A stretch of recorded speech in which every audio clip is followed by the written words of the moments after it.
Hello, Senator. Thank you for all the explanations that you're providing, but I do have to bring the topic up again of climate change because I'm in touch with a lot of young people who are in despair about their future. And I'm wondering how you're addressing that. I know that some of the more activist groups like Sunrise and Climate Defiance have actually called you a climate criminal and disrupted some of your events. But there are others who aren't speaking up, but who are actually in They're terrible... not speaking up. They're basically... My question, let me ask the question. What have you done on this tour about America's future to make sure you're reaching out and connecting with young people and hearing what they're saying? And what are they saying? We've been going all over the colleges and speaking to reasonable, responsible, respectful young people.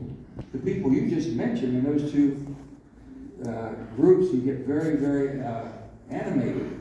They come and they'll be sitting like this, they'll come and scream and run up here, stop, you can't have a conversation with them. They think they're all right, and I start asking them different questions. Let's sit down and talk. They don't want to talk. They're getting paid to basically harass everybody.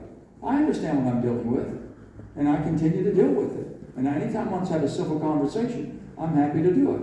I'm as concerned about climate as anyone else, but I'm concerned about global climate too. I think the rest of the world has a responsibility. China is building and using more energy than any place on earth. India's coming on strong. They're buying more coal and more fossil than any place on earth because they have an appetite for it. China watches how we became the superpower of the world. They want to emanate that. So I know what we're dealing with around the world. The Saudis, all of them, what they're producing. Qatar and the LNG that they're producing, sending in New York. So we're dealing with all of that. And they think that we're going to stop it here and they're going to follow us if we basically quit producing what we need to run this country with the greatest economy. I'm going to make sure that our military has the greatest ability to defend itself and keep the world free. I'm going to make sure this economy is as strong as it can possibly be to defend itself and help the rest of the world. That's the only way you're going to bring the civilized world with you. And it's going to be energy.